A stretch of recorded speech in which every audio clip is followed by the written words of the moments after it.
Tapovan group of school સંચાલિત તપોવન science academy દ્વારા ચાલુ કરવામાં આવેલી વિડિયો લેક્ચર સિરીઝમાં ફિઝિક્સ યુનિટના લેક્ચરમાં આપ બધાનું સ્વાગત છે.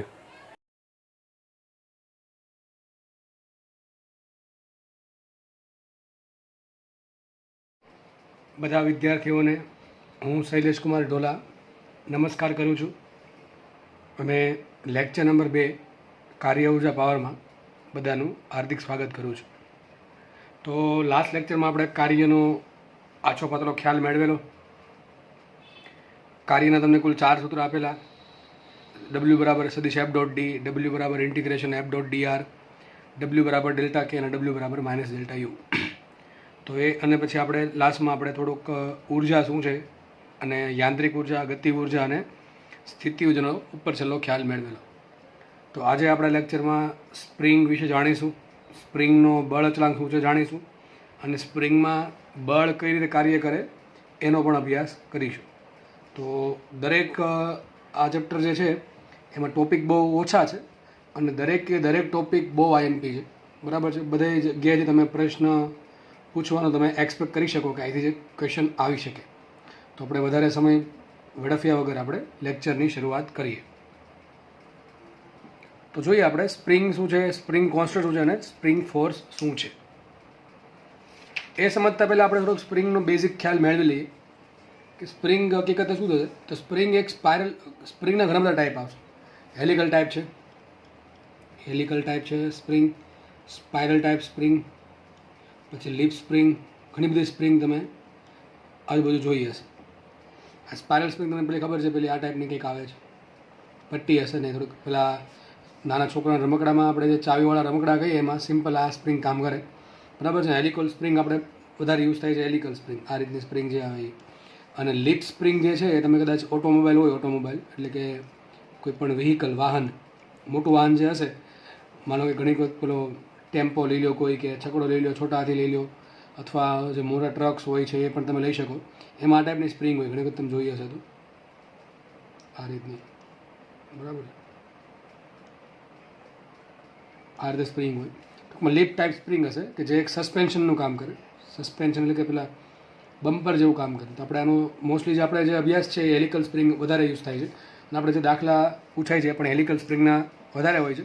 ટૂંકમાં હવેની ચર્ચામાં આપણે ખાલી માત્ર હેલિકલ સ્પ્રિંગનો ઉલ્લેખ કરશું ને એના ગણતરી કરશું. તો શું હશે, એમાં એક વાયર હશે, એ વાયરને હેલિકલ સ્વરૂપે વાળેલો હશે, બરાબર છે. તો એ શું હશે, ધારો કે આપણે આ પ્રમાણે જોઈએ, આ પ્રમાણે ઉપરથી જોઈએ તો આ થઈ ગયો સ્પ્રિંગનો વ્યાસ, આ થઈ ગયો સ્પ્રિંગનો અંદરનો વ્યાસ બરાબર ડી, અને આ થઈ ગયો સ્પ્રિંગનો બહારનો વ્યાસ, આઉટર ડાયામીટર, ઇનર ડાયામીટર. આ છે એનું મટીરિયલ, બરાબર. આ એનું મટીરિયલ છે આ રીતે. આ તો ખાલી ઉપરથી દેખાશે, સાઈડમાંથી અથવા ફ્રન્ટ વ્યૂમાંથી આપણને સિમ્પલ આ ટાઈપનું એક શેપ દેખાશે, બરાબર આ રીતે. અને ઉપરથી પાછા એના એન્ડ પણ અમુક જે એન્ડ જે છે એન્ડ એ ઘણી બધી ટાઈપના હોય છે. તો આપણે બહુ ડિટેલમાં ચર્ચા નહીં કરીએ, આપણે સિમ્પલ ઉપર છેલ્લી માહિતી સિલેબસમાં છે. તો આપણે શું છે એ જોઈ લઈએ. એમાં એક પદ આવે સ્પ્રિંગનો બળ અચળાંક. હેલિકલ સ્પ્રિંગ માટે આવશે બળ અચળાંક, જેને ઇંગ્લિશમાં કહેવાય સ્પ્રિંગ કોન્સ્ટન્ટ. હવે આગળ વધતા પહેલાં તમને એક વસ્તુ કહી દઉં કે એક વખત સ્પ્રિંગ બની ગઈ એટલે એનો સ્પ્રિંગ કોન્સ્ટન્ટ ફિક્સ થઈ ગયો. એક વખત સ્પ્રિંગ બની ગઈ એટલે એનો બળ અચળાંક કે અચળ છે. ટૂંકમાં તમને એમ કહી દીધું કે એક સ્પ્રિંગ છે એનો બળ અચળાંક કે બરાબર 50 છે. એસઆઈ એકમમાં શું એકમ છે આપણે બધું ડિટેલમાં હમણાં ચર્ચા કરીએ. તો હું એવો કહેવાનો તાત્પર્ય મારો એવો છે કે એક વખત સ્પ્રિંગ બનશે, સ્પ્રિંગ એક વખત મેન્યુફેક્ચર થઈ ગઈ એટલે એનો બળ અચળાંક નિશ્ચિત હોય કે આ સ્પ્રિંગ છે આટલો બળ અચળાંક ધરાવે છે, બીજી કોઈ સ્પ્રિંગ છે આટલો બળ અચળાંક ધરાવે છે. ટૂંકમાં સ્પ્રિંગ અચળ એકને એક સ્પ્રિંગ માટે બળ અચળાંક કેવો હોય, અલગ સરખો હશે. એના પર ગમે એટલો બળ લાગશે, એ બળના આધારે એક્સ વધશે ઘટશે પણ કે કેવો રહેશે, અચલ રહેશે. એક કામ કરીએ, જો માનો કે કોઈ મેં એક સ્પ્રિંગ બનાવી મેં, બરાબર છે. સ્પ્રિંગ બનાવીને એક કામ કર્યું મેં, એ સ્પ્રિંગનો ઉપરનો છેડો જે છે એ ઉપરના છત સાથે લટકાવી દો. ધારો કે આ પ્રમાણે સ્પ્રિંગ દોરી દઉં. સપોઝ આ પ્રમાણે આપણે એક સ્પ્રિંગ બનાવી દીધી. દર્શાવવા માટે આપણે આવી આકૃતિ દર્શાવશું, બરાબર. એક્ઝેક્ટલી તો સ્પ્રિંગ આવી દેખાય નહીં, આ તો સમજવા માટે દોરી ખાલી. ધારો કે સ્પ્રિંગ આ ટાઈપની છે. માનો કે સ્પ્રિંગની શરૂઆતી લંબાઈ છે L0. કેટલી છે? L0. હજી મેં સ્પ્રિંગ પર કોઈ વસ્તુ લગાડી છે નહીં. અને આપણે જે ચર્ચા કરશું સ્પ્રિંગની, એ સ્પ્રિંગ હશે દળ રહિત સ્પ્રિંગ. કેવી સ્પ્રિંગ? દળ રહિત સ્પ્રિંગ. એટલે કે સ્પ્રિંગનું પોતાનું કોઈ દળ હશે નહીં. તો આપણે જે પણ ચર્ચા કરશું એમાં ખાલી આપણે દળ રહિત સ્પ્રિંગની જ વાત કરશું. તો આ જે લંબાઈ છે, ટૂંકમાં એક છડો ઉપર લટકાવી દીધો, ટૂંકમાં જે સ્પ્રિંગ આપણા હાથમાં લઈએ, કોઈ પણ બળ નથી લગાડતા, તો જે લંબાઈ મને મળે સ્પ્રિંગની એને કહેવાય L0, અને L0ને કહેવાય મૂળભૂત લંબાઈ. તો આ થઈ ગઈ સ્પ્રિંગની મૂળભૂત લંબાઈ. મારે આનું કોઈ કામ નથી, હજી કહું છું, મારે આનું કોઈ કામ નથી. તો કામ કોનું છે? કામ કર્યું.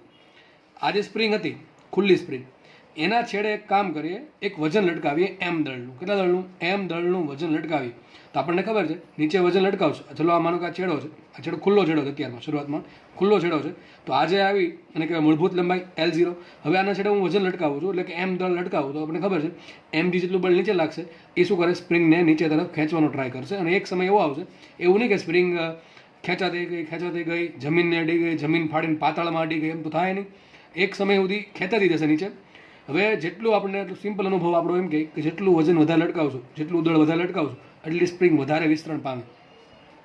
તો આ બધી વસ્તુ કોના પર ડિપેન્ડ કરે કે એક સ્પ્રિંગ છે વધારે વિસ્તરણ પામે, એક સ્પ્રિંગ છે ઓછું વિસ્તરણ પામે? એ બધા તમારા પ્રશ્નનો આન્સર આમાં મળશે. તો આપણે કામ કરીએ. ચલો આ સ્પ્રિંગનો જે મુક્ત છેડો છે એના છેડે એક વજન લટકાવીએ. તો સ્પ્રિંગ થોડીક, માનો કે થોડીક લાંબી રહે. સપોઝ કે આ પ્રમાણે સ્પ્રિંગ થઈ ગઈ. સમજજો વ્યવસ્થિત રીતે, બરાબર? કે ધારો કે આ છેડો પહેલાં અહીંયા હતો, હવે આ છેડો ધારો કે નીચે અહીંયા આવી ગયો, અને ધારો કે અહીંયા વજન લટકાવ્યું મેં સ્મોલ m. આટલી સ્પ્રિંગની લંબાઈ વધી. તો પહેલાં સ્પ્રિંગની લંબાઈ જો આટલી હતી, અહીંથી લઈને અહીંયા સુધી હતી. હવે સ્પ્રિંગ આટલી લંબાઈની સ્પ્રિંગ થઈ ગઈ. સપોઝ કે આ લંબાઈ છે L. કેટલી છે લંબાઈ? L છે. કેટલી લંબાઈ છે? L. મારા દાખલામાં આ લંબાઈનું કામ પડશે. આ લંબાઈ જે છે શરૂઆતની મૂળભૂત લંબાઈ, એનું કોઈ કામ પડશે નહીં. એ તો મેં તમને ખાલી જનરલ નોલેજ માટે કીધું કે જે સ્પ્રિંગનો મુક્ત છેડો એમને ખુલ્લો છેડો હોય એક છેડો, તો જે લંબાઈ મળે એને મૂળભૂત લંબાઈ કહેવાય. ટૂંકમાં આપણે જે મેન્યુફેક્ચર કરી છે સ્પ્રિંગ, એ સ્પ્રિંગની લંબાઈ હશે. હવે વજન લટકાયું તો થાય શું એક્ઝેક્ટલી? હવે આપણને ખબર છે, જો હું આ વજન અચાનક કાઢી લઉં અહીંથી, તો સ્પ્રિંગ શું ટ્રાય કરે?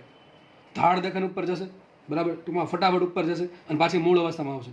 અને એ દરમિયાન થોડાક એ દોલન પણ કરશે. અને આપણને એ બી ખબર છે કે જ્યારે હું મુક્ત છેડે અમુક વજન લટકાવીશ, ત્યારે સીધી આમ નહીં થઈ જાય, થોડુંક દોલન ચાલુ કરશે. દોલન કરતી એ છેલ્લે પોતાની આ સંતુલિત અવસ્થામાં આવશે. તો આ જે અવસ્થા છે, કઈ અવસ્થા છે? સંતુલિત અવસ્થા. કઈ અવસ્થા છે? સંતુલિત અવસ્થા. હવે સમજો,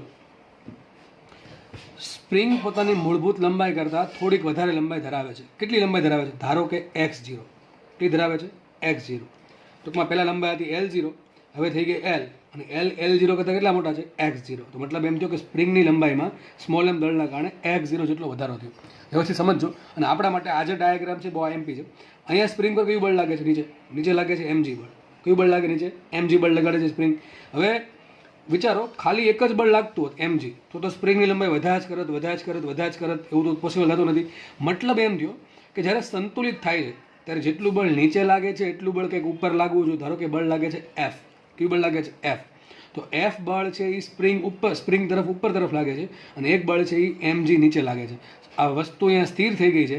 મતલબ એમ થયો હશે કે જેટલું F બળ છે એટલું જ mg છે, તો જ આવું પોસિબલ થાય. જો F મોટું હોય તો દળ ઉપર જવું જોઈએ, જો mg મોટું હોય તો દળ નીચે જવું જોઈએ. પણ દળ કેવું છે?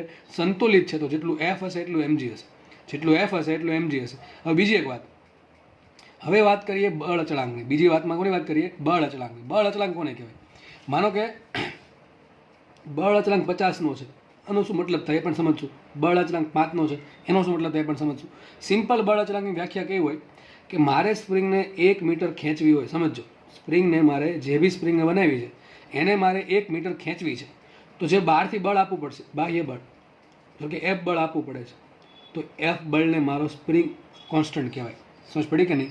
સ્પ્રિંગને 1 મીટર અથવા 1 એકમ ખેંચવા માટે જરૂરી બાહ્ય બળને સ્પ્રિંગ કોન્સ્ટન્ટ અથવા બળ અચળાંક કહે છે કે. તો મારે સ્પ્રિંગને 1 મીટર નથી ખેંચવી, મારે x મીટર ખેંચવી છે, તો શું કરું? તો આપણને સિમ્પલ ખબર છે કે ભાઈ 1 મીટર ખેંચવી હોય તો કેટલું બળ જોઈએ? કે જોઈએ. કેટલું જોઈએ? બરાબર ને? 1 મીટર ખેંચવા માટે જે બળ જરૂર પડે એને શું કહે? કે. તો મારે 1 મીટર ખેંચવી હોય તો બળ જરૂર પડે છે કે. એની જગ્યાએ જો મારે x મીટર ખેંચવી હોય તો કેટલું બળ જરૂર પડે? ધારો કે જરૂર પડે છે F, તો F બરાબર શું છે? kx. શું સૂત્ર આવ્યું? F બરાબર kx. સૂત્ર આવી ગયું. તો અમારે k બરાબર શું મળશે? k બરાબર મળશે F/x. શું મળશે? F/x. મતલબ શું થયો? તમારે જો સ્પ્રિંગને x જેટલી x મીટર સેન્ટીમીટર જે પણ હોય, mm જે પણ હોય એટલું ખેંચવું હોય તો મારે F જેટલું બળ આપવું પડશે. ને એનો ભાગાકાર હંમેશા અચળ રહે. યાદ રાખો, સ્પ્રિંગને ખેંચવા અથવા સંકોચન માટે આપવું પડતું બળ છેદમાં સ્પ્રિંગની લંબાઈમાં થતા વધારા અથવા ઘટાડાનો ગુણોત્તર હંમેશા અચળ હશે. કેમ અચળ હશે? અરે ભાઈ કે કોના પર ડિપેન્ડ કરે? સ્પ્રિંગ પર ડિપેન્ડ કરે. જો કે કેનું સૂત્ર છે આખું એ આ જે ડાયામીટર છે એના પર ડિપેન્ડ કરે, બરાબર છે. બે સ્પ્રિંગ વચ્ચે જે ડિસ્ટન્સ એના પર ડિપેન્ડ કરે, બે આટા વચ્ચે કેટલા આટાની સંખ્યા છે એના પર ડિપેન્ડ કરે. ટૂંકમાં એ બધું સ્પ્રિંગનું જે મેન્યુફેક્ચરિંગ છે એના પર કે ડિપેન્ડ કરશે. અને એક વખત સ્પ્રિંગ બની ગઈ એટલા માટે કે કેવો હોય અચળ. તમે ગમે એટલું બળ લગાડો કે બદલશે નહીં. તમે ગમે એટલી એક્સ વધારો કે ઘટાડો કે બદલશે નહીં. તો કે કેવી રાશિ છે? કે એક અચળ રાશિ છે, બરાબર. તો સાબિત શું? તો કે બરાબર એફના છેદમાં એક્સ. શું બોલે આને? એકમ લંબાઈ દીઠ લાગતું બળ. તો કે બરાબર શું આવશે? F by x. હવે જુઓ, અહીંયા આપણે સ્પ્રિંગ પહેલાં અહીંયા હતી આટલી હતી. કેટલી લંબાઈ વધી એની? x0 જેટલી વધી. તો આ આકૃતિ બહુ કામની છે, આના પર તમે દાખલો પૂછશે. તો જુઓ, અહીંયા સ્પ્રિંગ પર m જેટલું બળ લગાડતા, સોરી m જેટલું દળ લગાડતા વજન કેટલું લાગ્યું? mg. mgના કારણે સ્પ્રિંગની લંબાઈ વધી. કેટલી લંબાઈ વધી? x0. આપણે કિંમત મૂકીએ. સૂત્ર શું આવશે? f બરાબર kx. એફનું કામ કોણ કરે છે? mg. કારણ કે ખેંચે છે કોણ? mg. તો શું આવશે? mg બરાબર km ને કેટલી લંબાઈ વધી એની? x0. કેટલી લંબાઈ વધી? x0. મૂળ લંબાઈ પેલા હતી l0, હવે લંબાઈ થઈ ગઈ l, વધી કેટલી? x0. જો x શું છે? વધારો ઘટાડો. કેટલી લંબાઈ થાય છે ને જોવાનું, આ કેટલું થયું ને જોવાનું. કેટલી લંબાઈ વધી? તો પહેલાં લંબાઈ આટલી હતી l, l0. હવે થઈ ગઈ આટલી, તો વધી કેટલી? આટલી થશે ને, આટલી. અહીંથી લઈને અહીંયા સુધીમાં. ધારો કે x0 વધે તો આપણે સાબિત શું થયું? માટે k બરાબર mgના છેદમાં x0. આનો દાખલો પૂછાય છે ભાઈ. તમને એમ કહેશે કે એક સ્પ્રિંગના છેડે 5 kg દળ લટકાવતા 5 kg દળ લટકાવતા સ્પ્રિંગની લંબાઈમાં 5 સેન્ટીમીટરનો વધારો થાય છે. 5 સેન્ટીમીટરનો વધારો થાય છે. ક્યાંથી? પોતાની મૂળભૂત લંબાઈથી. કે એક સ્પ્રિંગ છે એને એક છેડે ફિક્સ કરેલ છે અને બીજો છેડો ખુલ્લો છે. આ મુક્ત છેડા નીચે 5 kg દળ લટકાવતા સ્પ્રિંગની લંબાઈમાં 5 સેન્ટીમીટરનો વધારો થતો હોય તો સ્પ્રિંગ માટે બળ અચળાંક શોધો. હવે જો તમને વજન આપ્યું, દળ આપ્યું છે, વધારો આપ્યો, સૂત્ર તરત યાદ આવે, F બરાબર kx. હવે વજન કોણ લગાડશે? mg. કોણ લગાડશે? mg. તો કે બળ કોણ લગાડશે? mg. તો શું આવશે અહીંયા? mg બરાબર k ઇન્ટુ આપણને સપોઝ x અથવા x0 આપ્યા છે, સાબિત થાય કે બરાબર શું થશે? mgના છેદમાં x0. કિંમત મૂકીએ. m આવશે 5 kg એટલે 5 ગુણ્યા 10 છેદમાં x0 શું આવશે? x0 આવશે 5 સેન્ટીમીટર. શું આવશે? છેદમાં 16. શું આવશે? 1000. શું આન્સર આવશે? 1000. શું બને એકમ એનો? કેનો એકમ શું થાય? બળના છેદમાં x. શું થાય? કે બરાબર f બાય x. શું થશે? કે બરાબર fના છેદમાં x. શું થાય? બળના છેદમાં અંતર શું થાય? ન્યૂટન પર મીટર. તો આજે સ્પ્રિંગ આપણે જે સ્પ્રિંગ લીધી છે એનો બળ અચળાંક કેટલો આવ્યો? કે બરાબર આવ્યો 1000 ન્યૂટન પર મીટર. આનો મતલબ સમજો, એકમનો મતલબ સમજો. એકમ ઘણું બધું કહી જાય. આ એમ કહે છે તમે જે પણ આ તમારી જે પણ સ્પ્રિંગ છે, સપોઝ કે આ સ્પ્રિંગ છે મારી, એ સ્પ્રિંગ એ ટાઈપની છે કે તમારે એને જો 1 મીટર ખેંચવી હોય, આ જે સ્પ્રિંગ છે કે જેનો બળ અચળાંક 1000 ન્યૂટન પર મીટર છે, એનો મતલબ એમ થયો આ સ્પ્રિંગને મારે 1 મીટર ખેંચવા માટે 1000 ન્યૂટનનું બળ આપવું પડે. સમજો, 1 મીટર ખેંચવા માટે 1000 ન્યૂટનનું બળ આપવું પડે. મતલબ એમ થયો કે 1000 સેન્ટીમીટર ખેંચવા માટે 1000 ન્યૂટનનું બળ આપવું પડે. સિમ્પલ વાત છે. સમજાણું કે નહીં? બરાબર છે. તો મતલબ એમ થયો કે 1 સેન્ટીમીટર ખેંચવા માટે 1 ન્યૂટનનું બળ આપવું પડે. બરાબર કે નહીં? સોરી, ભૂલ છે કે કઈ ભૂલ છે આપણે કે 1 મીટર બરાબર 100 સેન્ટીમીટર થાય. બરાબર, આ તો ભૂલ રહેશે અહીંયા. મતલબ એમ થયો કે 100 સેન્ટીમીટર ખેંચવા માટે મારે કેટલું બળ આપવું પડે? 1000 ન્યૂટન. તો આ થોડું કંઈ ભૂલ છે. બરાબર. તો 1 મીટર ખેંચવા માટે 1000 ન્યૂટન બળ આપવું પડે. મતલબ એમ થાય બળ અચળાંકનું. અથવા 100 સેન્ટીમીટર ખેંચવા માટે 1000 ન્યૂટનનું બળ આપવું પડે. અથવા એમ કહી શકાય કે 1 સેન્ટીમીટર ખેંચવા માટે 10 ન્યૂટનનું બળ આપવું પડે. તો 5 સેન્ટીમીટર ખેંચવા માટે 50 ન્યૂટનનું બળ આપવું પડે. 50 ન્યૂટનનું બળ એટલે કે 50 બરાબર mg. તો કેટલું વજન લટકાવવું પડે? 5 કિલો. G10 થશે, છેદમાં ઉડી જશે. શું આવશે? 5 કિલો. મતલબ બળ અચળાંક બહુ મહત્વની વસ્તુ છે કે જેના આધારે તમને ખબર પડી જાય કે સ્પ્રિંગને ખેંચવા કેટલું બળ આપવું પડે. બે સ્પ્રિંગ ધારો, કઈ સ્પ્રિંગ મજબૂત છે તમે વિચારજો મનમાં. એક સ્પ્રિંગ માટે k 5 છે ન્યૂટન પર મીટર અને બીજી સ્પ્રિંગ માટે k બરાબર 50 છે ન્યૂટન પર મીટર. આનો શું મતલબ થાય? કે શું કહેવા માંગે કે આ સ્પ્રિંગ છે તમારે 1 મીટર ખેંચવી હોય તો માત્ર 5 ન્યૂટન બળ આપવું પડે. અને આ જે સ્પ્રિંગ છે એને તમારે 1 મીટર ખેંચવી છે તો 50 ન્યૂટન બળ આપવું પડે. સમજ પડે કે નહીં? તો આ સ્પ્રિંગને તમારે બેને જો સરખી જ ખેંચવી છે પણ આમાં બળની જરૂર વધારે પડે છે. મતલબ શું થયો? આ સ્પ્રિંગ થોડીક મજબૂત હશે. મજબૂત ઇન ધ સેન્સ ઓફ કે કેટલું બળ સહન કરી શકે, કેટલું બળ આપો તો કેટલું વિસ્તરણ પામે, એ પ્રમાણે આપણે મજબૂત કહીએ છીએ. બરાબર છે. તો આ સ્પ્રિંગને ખાલી 5 ન્યૂટનનું બળ આપો તો 1 મીટર ખેંચાશે. આ સ્પ્રિંગને 50 ન્યૂટનનું બળ આપો તો 1 મીટર ખેંચાશે. મતલબ કે આ સ્પ્રિંગનો કે વધારે છે. મતલબ કે જેટલું કે વધારે એટલું સ્પ્રિંગ પોતાની મૂળ અવસ્થામાં વધારે જકડાઈ રહી, એટલે કે પોતાની મૂળ અવસ્થામાંથી ટૂંકમાં જેને જે આટા જે છે એને ખોલવા માટે અથવા આટાના સંકોચન માટે તમારે વધારે બળની જરૂર પડે. ટૂંકમાં કે જેમ વધારે એમ બળ પણ વધારે, સરખા લંબાઈના વધારા માટે. તો થોડીક ફિલિંગ આવવા માંડી છે કે શું છે. કે શું છે કે એવું કેટલું બળ છે કે જે સ્પ્રિંગને 1 મીટર ખેંચવા માટે જરૂરી છે, એને કહેવાય સિમ્પલ કે. અને કે હંમેશા કોના પર ડિપેન્ડ કરે? સ્પ્રિંગ પર. એક વખત સ્પ્રિંગ બની ગઈ એટલે એનો કે ફિક્સ છે. હજી કહી દઉં છું, બળ પર ડિપેન્ડ નથી કરતું, એક્સ પર ડિપેન્ડ નથી કરતું. ઉલટું એમ કહેવાય કે એફ અને એક્સ છે એ કે પર ડિપેન્ડ કરે. સમજ પડે કે નહીં? આપણે જો જોયું કે બરાબર 5 એટલે શું થાય? 1 મીટર ખેંચવા 5 ન્યૂટનની જરૂર પડે, 2 મીટર ખેંચવા 10 ન્યૂટનની જરૂર પડે. ટૂંકમાં જે એક્સ અને એફની વેલ્યુ કે પર ડિપેન્ડ કરે, કેની વેલ્યુ એક્સ અને એફ પર ડિપેન્ડ કરે નહીં. આ વસ્તુ ધ્યાનમાં રાખવી. તો ચલો જોઈએ આપણે ક્યાં હતા. આપણે અહીંયા હતા કે એક સ્પ્રિંગ હતી, પહેલાં ખુલ્લી સ્પ્રિંગ હતી, એનો મુક્ત છેડો ખુલ્લો હતો, બરાબર છે. એના છે આપણે એમ લટકાયું તો નીચે લાગ્યું mg, ઉપર લાગ્યું એફ બળ, અને બે સંતુલનમાં છે એટલા માટે આ વસ્તુ સંતુલનમાં આવી, બરાબર. બે સરખા છે, સોરી, એટલે બે વસ્તુ એમ છે સંતુલનમાં છે. હવે સ્પ્રિંગ પર ઉપર કયું બળ લાગે? એફ બરાબર કે એક્સ. કયું બળ લાગે? એફ બરાબર કે એક્સ. આનો પણ આપણે ધીમે ધીમે હમણાં ખ્યાલ મેળવીશું. હવે જુઓ, માનો કે તમે એક સ્પ્રિંગ લેજો, કોઈ સ્પ્રિંગ લઈએ અને આપણે એને બે આંગળી વચ્ચે રાખીને આંગળી આપણે દબાવવાની ટ્રાય કરીએ. એક સ્પ્રિંગ છે, સપોઝ એ સ્પ્રિંગ છે, માનો કે એક સ્પ્રિંગ છે. એ સ્પ્રિંગને હું શું કરું છું? એ સ્પ્રિંગના બે છેડા ફિક્સ રાખી અને અંદર દબાવવાનો ટ્રાય કરીએ. દબાવવાનો ટ્રાય કરું, શું થશે? તમને સેન્સ આવશે કે આંગળી પર કંઈક બળ લાગે. જો થોડીક સેન્સિટિવ આંગળી હશે, જો કે નોર્મલ લોકોની હોય છે, તમારી જો આંગળી સેન્સિટિવ ના હોય તો કંઈક આજુબાજુ ડૉક્ટરને બતાવી દઉં, તો માનો કે બે આંગળી વચ્ચે સપોઝ કે આ સ્પ્રિંગ છે એને તમે દબાવવાનો ટ્રાય કરશો તો અહીંયા બે જગ્યાએ તમને કંઈક સેન્સ આવશે. ટૂંકમાં શું થાય? સ્પ્રિંગ શું ટ્રાય કરે? તમારી આંગળી જે છે એને ખોલવાનું ટ્રાય કરે, દબાવવાનું ટ્રાય કરે છે. હું શું કહું છું? તમે સ્પ્રિંગને દબાવો છો આ રીતે, બરાબર. તો સ્પ્રિંગ શું ટ્રાય કરશે? એ તમારી જે આંગળી જે છે એમાં અંદર તરફ બળ લગાડે કે બહાર તરફ લગાડે? અરે ભાઈ, સિમ્પલ વસ્તુ છે. કોઈ વસ્તુ જે સ્થિતિમાં હતી એ સ્થિતિમાં રહેવાનો પ્રયત્ન કરે. જે પણ વસ્તુ જે સ્થિતિમાં છે એ સ્થિતિમાં રહેવાનો પ્રયત્ન કરે, બરાબર છે. એમાં જો બહારથી કોઈ બળ લાગે તો સ્પ્રિંગ શું ટ્રાય કરે? પોતાની સ્થિતિ પુનઃસ્થાપનને ટ્રાય કરે. પોતાની સ્થિતિ શું હતી? ખુલ્લી રહેવાની, આ રીતે, બરાબર. આ પ્રમાણે સ્થિર રહેવાની. તમે એને બહારથી દબાવી છે, સંકોચન આપ્યું છે, તો સ્પ્રિંગ શું ટ્રાય કરશે? બહાર બળ લગાડશે. કેટલું બળ લગાડે? તો તમે જોજો, સ્પ્રિંગને તમે થોડીક દબાવશો તો થોડુંક બળ લાગશે આંગળી પર. જેટલી વધુ દબાવતા જશો એમ વધારે બળ લાગતું જશે. અને એક સમય એવો આવશે કાં તો તમારી આંગળીઓ સહન નહીં કરી શકે, અથવા તો એવું બનશે કે સ્પ્રિંગના બધા છેડા ભેગા થઈ ગયા. ટૂંકમાં સ્પ્રિંગ આ ટાઈપની થઈ ગઈ, આ રીતે એકદમ છેડા બધા નજીક. તો છેલ્લે આમાં તમે વધારે દબાવી શકશો નહીં. અને જો આ તમે એકદમ દબાવી દીધી અને પછી તમે સ્પ્રિંગને મૂકી દો તો ધાડ દઈને ઉપર આમ ઉઠશે આખી, બરાબર છે. આમ થોડુંક દોલન કરશે. સમજ પડે કે નહીં પડે? તો કારણ શું થયું કે સ્પ્રિંગ પર જેટલું બાહ્ય બળ લાગે છે, સ્પ્રિંગ સામે એટલો જ અપોઝ કરે છે, વિરોધ કરે છે, બરાબર. શું કરે છે? અપોઝ કરે છે. સ્પ્રિંગ પોતાની મૂળ અવસ્થામાં આવવાની ટ્રાય કરે છે. આ જે કન્ડિશન છે એને કહેવાય પુનઃસ્થાપકતા. શું કહેવાય? પુનઃસ્થાપકતા. મતલબ શું થાય? વસ્તુને પોતાની પુનઃસ્થાપના કરવાની. કોની સ્થાપના? સ્થિતિની. પોતાની જે મૂળભૂત અવસ્થા છે, આ અવસ્થા, બરાબર, મૂળ સ્થિતિ જે છે એમાં આવવાનો પ્રયત્ન કરે, એને કહેવાય પુનઃસ્થાપકતા, બરાબર છે. આનાથી ઉલટું છે. માનો કે એક સ્પ્રિંગ છે ને તમે બહાર ખેંચો, બહાર ખેંચતા જાઓ તો આપણને ખબર છે સ્પ્રિંગ શું ટ્રાય કરશે? બહાર ખેંચાણી તો પોતાની મૂળ અવસ્થામાં ટ્રાય કરે. તો એમાં સ્પ્રિંગ બળ ક્યાં લગાડશે? અંદર તરફ લગાડે. શું કરે? આંગળીઓને અંદર ખેંચવાનું ટ્રાય કરે, ટૂંકમાં એ રીતે. તો જેટલી તમે આમ સ્પ્રિંગને ખેંચશો એમ તમારા અહીંયા શું બળ લાગે? નીચે તરફ લાગશે. અને અમુક ટૂંકમાં અંદર તરફ બળ લાગશે. અને જો માનો કે તમે મૂકી દીધો તો સ્પ્રિંગ શું કરશે? પોતાની મૂળ અવસ્થામાં આવી જશે. જોકે મૂળ અવસ્થામાં સીધી નહીં આવી જાય, થોડુંક દોલન કરશે, બરાબર. થોડુંક દોલન કરીને પછી છેલ્લા સ્થિર થઈ જશે.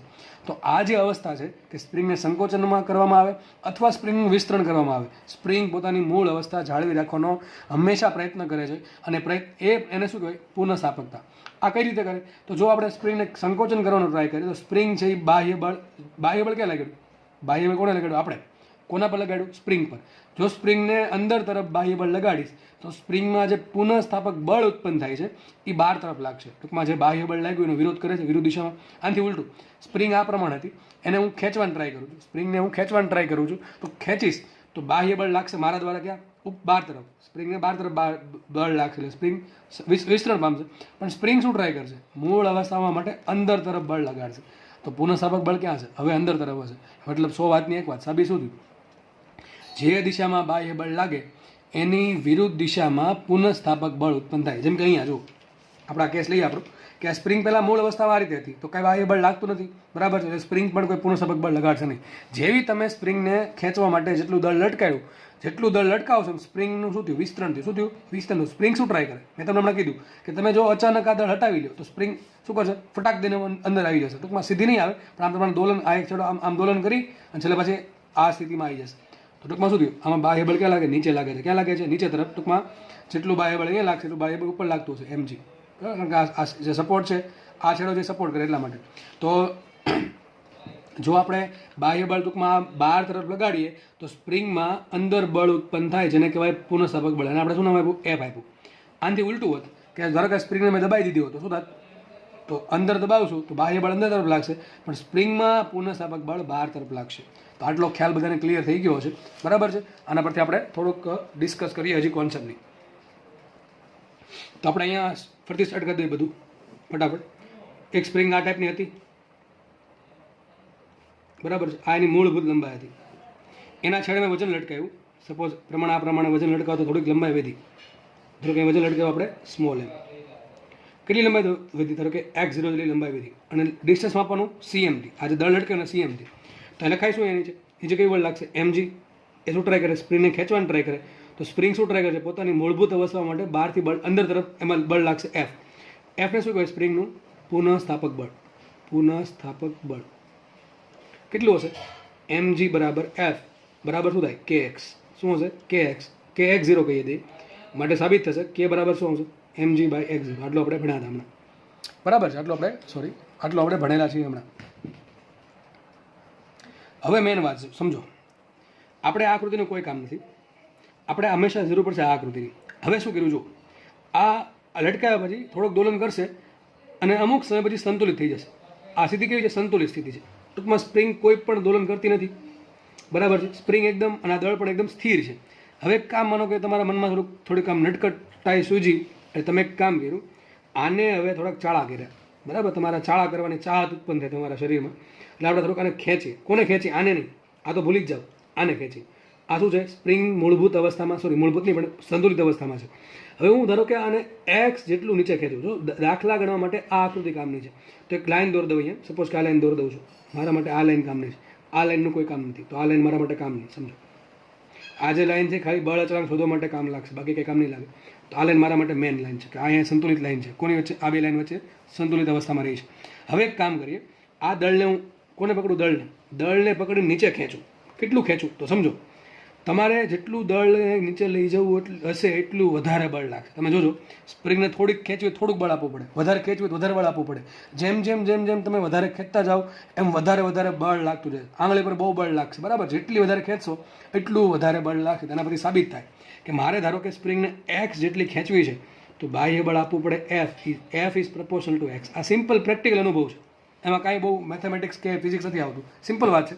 તમારે દળને જેટલું નીચે ખેંચવું છે એટલું બળ વધારે આપવું પડે. જેમ તમે નીચે ખેંચતા જશો એમ બળ વધતું જશે, બરાબર. જેમ તમે વધારે ખેંચતા જશો એમ f છે એ વધતું જશે. જેટલું x મોટું એટલું f મોટું, જેટલું x નાનું એટલું f નાનું. આનાથી ઉલટું પણ સાચું કે આ સ્પ્રિંગ પહેલાં અહીંયા હતી, બરાબર. સ્પ્રિંગ અહીંયા છે. આ ભૂલી જાઓ, આને યાદ રાખો. આ સ્પ્રિંગને મારે પદાર્થને છે ને થોડોક આમ અંદર તરફ ધક્કો મારું તો શું થશે? સ્પ્રિંગનું સંકોચન થાય. તો આપણો અનુભવ સિમ્પલ એમ કે જેટલું મારે આને અંદર લઈ જવો હોય દળને એટલું સ્પ્રિંગ સામે વધારે બળ લગાડે કે બહાર તરફ લગાડે. ક્યાં લગાડે? બહાર તરફ લગાડશે, કારણ કે બાહ્ય બળનો વિરોધ કરે. તો જેટલું મારે x વધારવું હોય, ટૂંકમાં સંકોચન કરવું હોય એટલું મારે વધારે બહારથી બળ આપવું પડે. તો આપણે એક કામ કરીએ, આ જે દળ છે m, એને હું બહારથી ખેંચું છું. કેટલા બળથી? f બળથી. કેટલા બળથી? f બળથી ખેંચું છું. આ f છે પુનઃસ્થાપક બળ છે, બરાબર છે ને. આ f એ અલગ છે. આપણે આને ખેંચવાનું છે. ધારો કે ખેંચીને હું અહીંયા લાવી દીધો, આ પદાર્થ છે ને અહીંયા લાવી દીધો મેં ખેંચીને સ્પ્રિંગને. તો સ્પ્રિંગ થોડીક હજી વિસ્તરણ પામી જશે. સપોઝ કે આ પ્રમાણે વિસ્તરણ થઈ ગયું સ્પ્રિંગનું. સમજાણો? સ્પ્રિંગ આ જે પદાર્થ હતો એને મેં ધારો કે નીચે x તરફ જેટલો ખેંચો, x જેટલો ખેંચો. કેટલો ખેંચો? x. તો કયું બળ લાગશે? હવે mg નથી લાગતું ભાઈ. mg તો પહેલાં લાગતું હતું, સ્થિર તો ત્યારે. મેં બહારથી બળ લગાડ્યું f. કેટલું બળ લગાડ્યું? f. ભાઈ mg શું કરશે? mg છે એ સ્પ્રિંગને આ સ્થિતિમાંથી આ સ્થિતિમાં લાવશે. પણ મારે સ્પ્રિંગને આ સ્થિતિમાંથી આ સ્થિતિમાં લાવવી હોય તો બે રસ્તા છે. આના પર વધારે દળ મૂકી દો બીજું તો નીચે આવશે, અથવા સિમ્પલ આપણે એને ખેંચીએ. ધારો કે મેં બાહ્ય બળ f થી ખેંચી તો સ્પ્રિંગ શું એમને રહેશે? સ્પ્રિંગ સામનો નહીં કરશે ભાઈ, 100% સામનો કરશે. સ્પ્રિંગ છે એ સામે પોતાનું બળ લગાડશે f ડેશ. શું લગાડશે? f dash. કારણ કે સ્પ્રિંગ શું ટ્રાય કરે? પોતાની મૂળ અવસ્થા. હવે જો મૂળ અવસ્થા આ છે, દળ લગાડ્યા પછી મૂળ અવસ્થા આ છે, તો સ્પ્રિંગ પોતાની મૂળ અવસ્થામાં આવવાનો પ્રયત્ન કરશે. અને માનો કે તમે ધીમે ધીમે જેમ એક્સ વધારતા જાઓ એમ એફ વધારતું જવું પડશે. તમારે જો હજી નીચે લઈ જાવ હોય તો હજી વધારે બળ આપવું પડે, એટલે સાબિત થાય એફ પ્રપોર્શનલ ટુ એક્સ. આને કહેવાય હુકનો નિયમ. બરાબર છે કે જે બાહ્ય બળ છે એ સ્પ્રિંગના વધારા કે ઘટાડાના સમપ્રમાણમાં હોય છે. આ નિયમ ખાસ યાદ રાખો, બહુ આઈએમપી નિયમ છે. બરાબર. તો સ્પ્રિંગ શું ટ્રાય કરશે? પોતાની મૂળ અવસ્થામાં આવવાની. તો એફ લાગશે નીચે, એફ ડેશ લાગશે ઉપર. માનો કે તમે જેમ એફ વધારો છો એમ ધીમે ધીમે એફ ડેશ એ વધતું જશે. સ્પ્રિંગ પોતાની પુનઃ સ્થાપના કરવા માટે વધારે બળ કરશે. કેટલું બળ કરશે? F dash. જેટલું એફ હશે એટલું એફ ડેશ થશે, ત્યારે વસ્તુ સ્થિર થઈ જશે. ટૂંકમાં સ્થિર થવા માટે પણ તમારે બળ તો લગાડી રાખવું જ પડશે. જો તમે બળ મૂકી દીધું, ટૂંકમાં ખેંચીને મૂકી દીધું, તો શું કરશે? દોલન સ્ટાર્ટ કરશે. શું કરશે? દોલન સ્ટાર્ટ કરશે. ધીમે ધીમે દોલનો મંદ પડશે, પોતાની મૂળ અવસ્થામાં આવી જશે. તો આટલી રામાયણ થઈ આમાં. બરાબર. તો ચલો, એક તો બે વસ્તુ આવી, એક તો ત્રણ વસ્તુ. આમ તો એક એક્સ આવ્યો, કેટલી લંબાઈ વધે છે આ અવસ્થામાંથી. બીજું આવ્યું બાહ્ય બળ એફ, અને ત્રીજું આવ્યું એફ ડેશ. હવે માનો કે આપણે એટલું ખેંચું તો સાબિત થાય એફ બરાબર એફ ડેશ. શું સાબિત થાય? એફ બરાબર એફ ડેશ. અને બીજું મેં કીધું એફ પ્રપોર્શનલ ટુ શું હોય? એક્સ હોય. જેટલું એક્સ વધારે એટલું એફ વધારે, અને જેટલું એફ વધારે એટલું એફ ડેશ વધારે વિરુદ્ધ દિશામાં. તો આપણે કામ કરીએ, પ્રપોર્શન હટાવીને એક અચળાંક મૂકીએ. એ અચળાંક છે કે. સાબિત શું થઈ ગયું? એફ બરાબર કે એક્સ. હમણાં આપણે સૂત્ર લીધું હતું, સૂત્ર આવી ગયું એફ બરાબર કે એક્સ. આ સૂત્ર શું આપે? સ્પ્રિંગનો બળ અચળાંક એફ અને એક્સનો સંબંધ આપે, એટલે કે એફ પ્રપોર્શનલ ટુ એક્સ. આ કે કેવો છે? અચળ છે. કે કેવો છે? અચળ. કોના પર ડિપેન્ડ કરે? સ્પ્રિંગ પર ડિપેન્ડ કરે. એક વખત સ્પ્રિંગનું મેન્યુફેક્ચરિંગ થઈ ગયું, બરાબર, મેન્યુફેક્ચરિંગ થઈ ગયું એક વખત, તો એટલા માટે કે કેવો થઈ જશે? અચળ થઈ જશે. તો આપણા થિયરી જોઈ, એમાં બાહ્ય બળ લાગે છે અંદર તરફ, બહાર તરફ. પુનઃસ્થાપક બળ લાગે છે એફ ડેશ ઉપર તરફ, અને એફ ડેશ ને એફ કેવા હોય? સરખા હોય. આનાથી ઉલટું કરીએ. માનો કે આપણે અહીંયા હતા, હવે હું પદાર્થને અંદર ઘસેડું છું. પદાર્થને અંદર ઘસેડું, ટૂંકમાં સ્પ્રિંગનું સંકોચન કરું છું. માનો કે પદાર્થ અહીંયા આવી ગયો, પદાર્થ અહીંયા આવી ગયો. એટલા માટે શું થશે? સ્પ્રિંગનું સંકોચન આટલું થઈ ગયું. સ્પ્રિંગ એકદમ સંકોચાઈ જશે. બરાબર છે. તો મૂળ અવસ્થા કઈ હતી? આ હતી એમ વાળી મૂળ અવસ્થા. ત્યાંથી કેટલું ઉપર લઈ ગયો હું? એક્સ, અથવા એક્સ ઉપર લઈ ગયો. સમજો, એક્સ ઉપર લઈ ગયો. તો હવે મારા પદાર્થને ઉપર લઈ જાવ, તેના માટે બળ ક્યાં લગાવવું પડે? ઉપર લગાડવું પડે. ક્યાં લગાવવું પડે? ઉપર. તો મારું બાહ્ય બળ એફ ઉપર હશે, પણ સ્પ્રિંગ શું ટ્રાય કરશે? પોતાની મૂળ અવસ્થા આમ આવવાનું ટ્રાય. ક્યાં બળ લગાડશે? એફ ડેશ લાગશે નીચે. તો આમાં પુનઃસ્થાપક બળ ક્યાં લાગશે? નીચે તરફ લાગશે. અને આ જે બળ જે છે બાહ્ય બળ, એ ક્યાં લાગશે? ઉપર તરફ. સેમ વસ્તુ થાય. એફ બરાબર શું થાય? F dash. તો એફ બરાબર એફ ડેશ થાય, અને એફ બરાબર શું લખાય? કે એક્સ. અને આમાં પણ એફ પ્રપોર્શનલ ટુ શું હોય? એક્સ હોય. બરાબર. તો સેમ સૂત્ર લાગુ પડે, પણ ખાલી બળની દિશા બદલી જશે. આમાં બાહ્ય બળ નીચે તરફ આવશે, પુનઃસ્થાપક બળ ઉપર તરફ આવશે. અને આમાં બાહ્ય બળ ક્યાં આવશે? ઉપર તરફ, અને પુનઃસ્થાપક બળ આવશે નીચે તરફ. યાદ રાખો, પુનઃસ્થાપક બળ હંમેશા જે સેન્ટર લાઇન છે એની તરફ આવે. જો પદાર્થ નીચે હોય તો પુનઃસ્થાપક બળ ઉપર આવશે, અને જો પદાર્થ ઉપર હોય તો પુનઃસ્થાપક બળ નીચે આવશે. ટૂંકમાં જે સેન્ટર લાઇન જે છે, સંતુલિત લાઇન, એ સંતુલિત લાઇનની અંદર તરફ, સંતુલિત લાઇનની તરફ હંમેશા આવે. નીચે હોય તો ઉપર તરફ, અને ઉપર હોય તો નીચે તરફ હંમેશા પુનઃસ્થાપક બળ લાગે. તો આ થિયરી આપણે જોઈએ કોની? સ્પ્રિંગની જોયા. તમારે દાખલામાં જે લંબાઈ લેવાની છે એ અહીંથી નથી લેવાની, અહીંથી માપવાની. અહીંથી નહીં માપવાની, બરાબર? મૂળભૂત લંબાઈથી માપવાની નથી. ક્યાંથી માપવાની છે? હંમેશા દળ લગાડ્યા પછી કેટલો વધારો થાય કે ઘટાડો થાય, ત્યાંથી આપણે બાહ્ય બળનું સૂત્ર મૂકવાનું છે. કારણ કે દળ લગાડશો તો મૂળભૂત અવસ્થામાંથી જે નીચે આવે છે, કોના કારણે આવે છે? એમજીના કારણે. એમાં કોઈ બાહ્ય બળનો રોલ નથી. જોકે એમજી બાહ્ય બળ જ કહેવાય, પણ આપણે એનો યુઝ ક્યાં કર્યો? કે શોધવામાં કર્યો છે. પછી બાહ્ય બળ લગાડીને જો એક્સ ખેંચું કે એક્સ દબાવ્યું, તેના માટે સૂત્ર આવશે એફ બરાબર કે એક્સ. બરાબર છે. તો આપણે અહીંયા આગળ જોઈએ. જો સેમ ડાયાગ્રામ મેં અલગ પેજમાં ઓલરેડી દોરેલો છે, આપણે થોડુંક જોઈ લઈએ. જો આ જે કન્ડિશન 1 છે, કન્ડિશન 1, આ જે કન્ડિશન 1 જે છે, એ કન્ડિશન 1 શું બતાવે? મૂળભૂત અવસ્થા, એટલે કે L0 લંબાઈ. પછી લટકાવ્યું છે એમ દળ લટકાવતા સ્પ્રિંગની લંબાઈ x0 વધે છે. આમાં મેં વ્યવસ્થિત બતાવેલું છે. એમ દળ લટકાવતા અહીંથી અહીંયા એમ જેટલું દળ લટકાવતા x0 જેટલી લંબાઈ વધી. તો આપણને ખબર છે mg બરાબર શું થાય? કે x0. તો x0 બરાબર શું આવશે? mg બાય કે. બરાબર. તો કે બરાબર શું થાય? mg by x0. તો આપણે તમને પ્રશ્ન પૂછાય કે એક સ્પ્રિંગ છે, એનો બળ સપોઝ કે 5 છે, એની નીચે 5 કિલો વજન લટકાવવામાં, તો x0 કેટલું હોય? તો શું આવશે? x0 બરાબર mg છેદમાં k, અથવા k બરાબર શું થાય? mg by x0. દાખલા તમને આમ પૂછશે, જો કે એક સ્પ્રિંગ છે, ખુલ્લી છે, બરાબર છે, એના છેડે એમ વજન લટકાવતા x0 જેટલી લંબાઈ વધે, તેના પછી તમને શું મળી જાય? કે મળી જાય. અને એ કેનો ઉપયોગ અહીંયા કરવાનો બીજા કિસ્સામાં. હવે આપણે અહીંયા હતા, દળ લટકાવ્યું એટલે સ્પ્રિંગ થઈ ગઈ સંતુલિત. અહીં કેવું બળ લાગશે? mg લાગશે. કેવું લાગશે? mg ઉપર લાગશે પુનઃસ્થાપક બળ f ડેશ. હવે મેં સ્પ્રિંગ અહીંયા હતી, સંતુલિત હતી, એને મેં ખેંચી નીચે લાવ્યો. કેટલી લાવ્યો? x જેટલી. ક્યાંથી? અહીંથી. ખાસ ભાઈ ગણવાનું છે આ પરિસ્થિતિ. આ લાઈન નથી જોવાની, આ લાઈન જોવાની છે. તો સ્પ્રિંગને અહીંથી નીચે લાવ્યો x જેટલી ખેંચીને. તો બાહ્ય બળ કેટલું લગાડ્યું? f. સ્પ્રિંગને અહીંથી અહીંયા સુધી લાવ્યો હું ખેંચીને, બાહ્ય બળ લગાડ્યું f. તો ઉપર પુનઃસ્થાપક બળ ક્યાં લાગશે? f dash. પુનઃસ્થાપક બળ ક્યાં છે? હંમેશા આ લાઇનને અનુરૂપ હશે, આ લાઇનને અનુરૂપ. ટૂંકમાં હંમેશા પુનઃસ્થાપક બળ શું કરે, સ્પ્રિંગને આ લાઇન પાસે લાવવાનો ટ્રાય કરે. ટૂંકમાં એફ ડેશ ક્યાં લાગશે, ઉપર લાગશે ને એફ ડેશ બરાબર એફ થાય ને એ બરાબર શું થાય, કે એક્સ. તો શું લખાય અહીંયા, એફ બરાબર કે એક્સ. બીજી વાત કરીએ, આમ નો થાય, આમ પોસિબલ થાય કે સ્પ્રિંગ પહેલાં અહીંયા હતી, બરાબર, દળ અહીંયા લટકેલું હતું, હવે શું કર્યું, ધક્કો મારીને હું અહીંયા લઈ ગયો, પરિસ્થિતિ 2 માંથી પરિસ્થિતિ 4 માં લઈ ગયો. આકૃતિ નંબર 3 છે, 1 2 3 4. તો પરિસ્થિતિ 2 માંથી પરિસ્થિતિ 4 માં જવા માટે મારે બળ ક્યાં લગાવવું પડે, જો ઉપર લગાડવું પડે. ક્યાં લગાડવું પડે, ઉપર તરફ ધક્કો મારવો પડે, અને એમાં પૂર્ણસ્થાપક બળ ક્યાં લાગશે, એફ ડેશ. ટૂંકમાં ઓલવેઝ એફ ડેશ ક્યાં છે, આ જે સંતુલિત લાઈન છે એને અનુલક્ષીને જશે. તો આપણે આગળ વધીએ. તો જે આપણે જે પરિસ્થિતિ જોઈ છે એના અનુરૂપ થિયરી બનાવી છે. તો જુઓ, આ આકૃતિ 3 હતી આપણી, જે આકૃતિ હતી આ જે આકૃતિ છે 3 નંબરની આકૃતિ છે, બરાબર છે. એના અનુરૂપ શું થિયરી બની, તો જુઓ, આકૃતિ 3માં સ્પ્રિંગ પર લાગતું બાહ્ય બળ બરાબર 1. તો આજે 3 નંબરની આકૃતિ છે, આ જે મોટી આકૃતિ, એમાં બાહ્ય બળ લાગે છે એફ, બાહ્ય બળ લાગશે એફ. તો શું લખાય, જેના લીધે સ્પ્રિંગમાં ઉદ્ભવતું પુનઃસ્થાપક બળ એફ ડેશ. તો એફ ડેશ ક્યાં છે, એફ ડેશ ઉપર છે, એફ નીચે છે, બરાબર છે. એફ નીચે છે બાહ્ય બળ, અને એફ ડેશ ઉપર છે.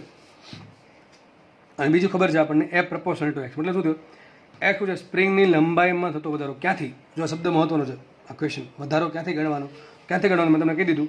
દળ લટકાવ્યા પછી જે સંતુલિત અવસ્થા છે, દળ લટકાવ્યા પછી જે સંતુલિત અવસ્થા છે ત્યાંથી એક્સ ગણવું કોઈ પણ પરિસ્થિતિ માટે. સ્પ્રિંગને ખેંચો કે દબાવો, દળ એક્સ ક્યાંથી ગણવાનું, સ્પ્રિંગની દળ લટકાવ્યા પછીની સ્થિતિમાંથી. તો આપણને ખબર પડી કે એક્સ શું છે, સ્પ્રિંગની લંબાઈમાં થતો વધારો તેની સંતુલિત અવસ્થામાંથી. અને બીજું આપણે જોયું એફ પ્રપોઝલ ટુ શું હતું, કે બરાબર એ પ્રપોઝલ ટુ એક્સ હતું, બરાબર કરીને આપણે અચળાંક મૂકો કે, તો સાબિત થયું એફ બરાબર કે એક્સ. અને કેને શું કહેવાય, એફના છેદમાં એક્સ. આગળ ભણી ગયા કે શું થશે, એકમ લંબાઈ વધારવા અથવા ઘટાડવા માટે જરૂરી બાહ્ય બળનું મૂલ્ય. અને કેનો એકમ શું થાય, ન્યૂટન પર મીટર. શું આવશે એનો એમએલટી, ન્યૂટનનું શું થાય, M1 L1 T-2 છેદમાં L1 શું આવશે, M1 L0 T-2. હવે આ તો શું, સ્પ્રિંગ પર કેટલું બાહ્ય બળ લગાડવું પડે. મતલબ શું થાય, એક સ્પ્રિંગનો બળ અચળાંક કે છે, સ્પ્રિંગનો બળ અચળાંક કે છે, તમારે એની લંબાઈ ખેંચીને એક્સ જેટલી વધારવી હોય તો બળ કેટલું જરૂર પડે, એફ બરાબર કે એક્સ. કેટલું જરૂર પડે, એફ બરાબર કે ઇન્ટુ એક્સ.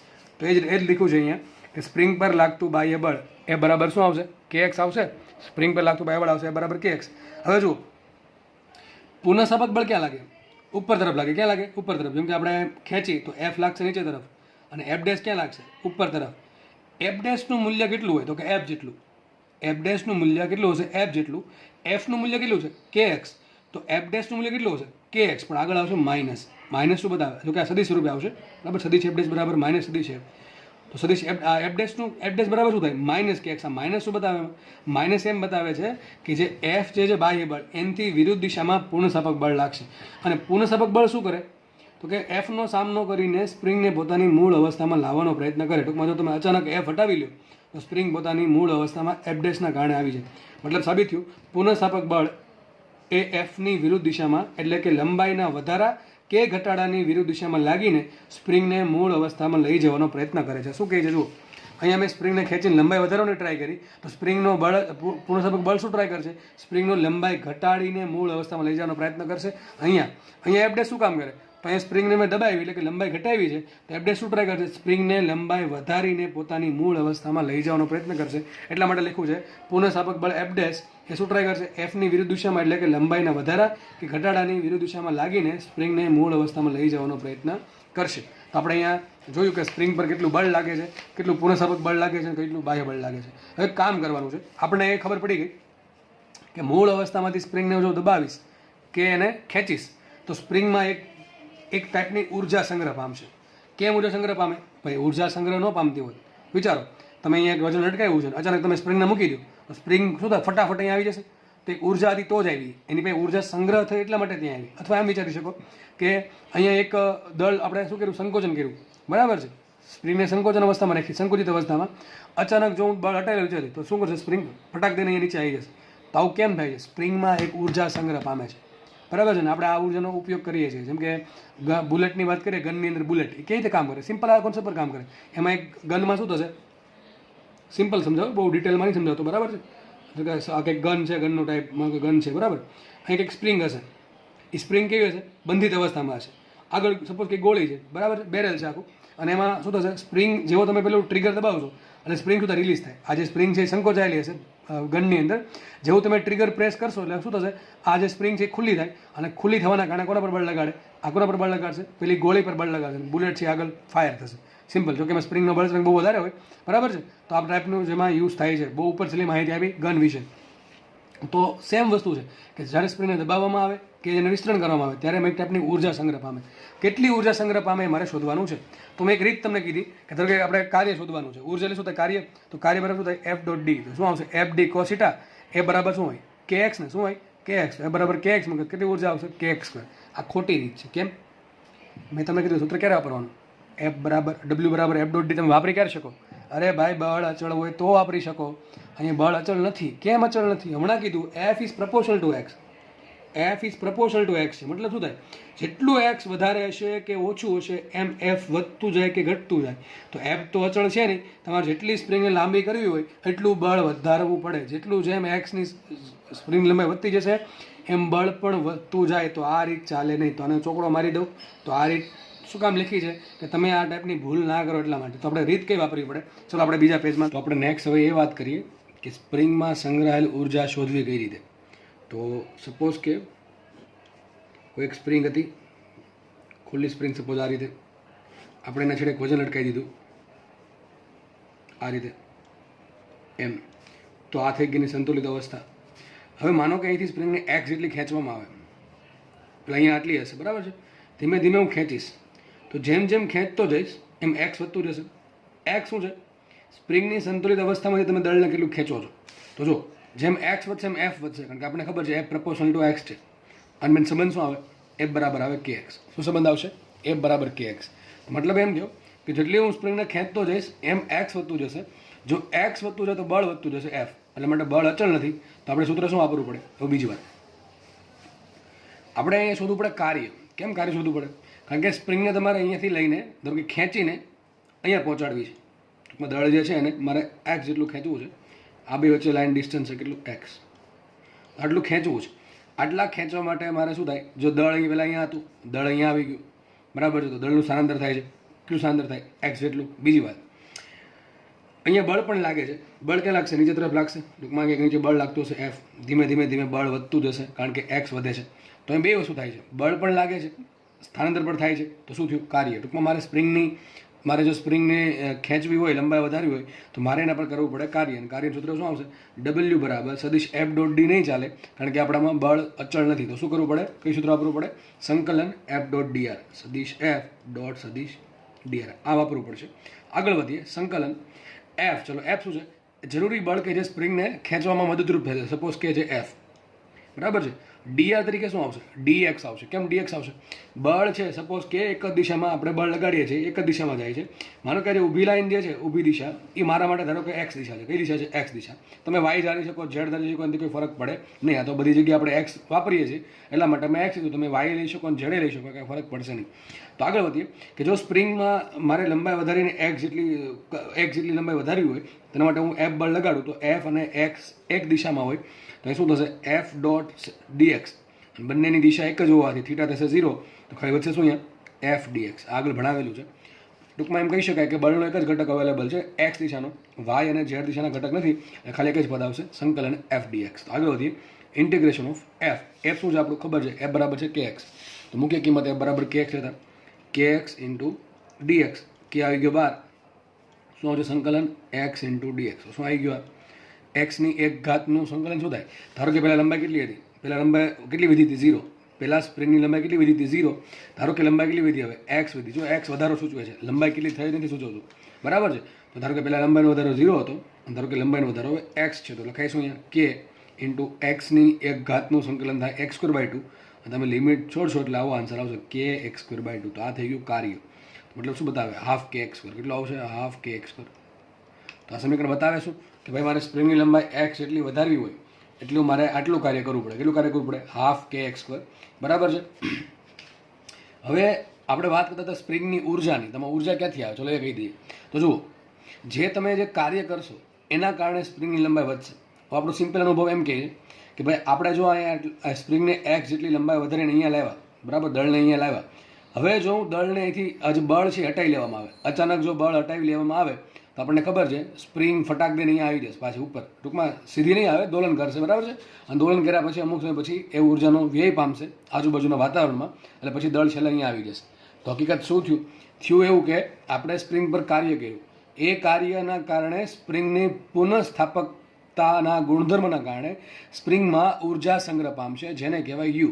અને યુનું નામ છે સ્થિતિ ઉર્જા. સ્થિતિ ઉર્જા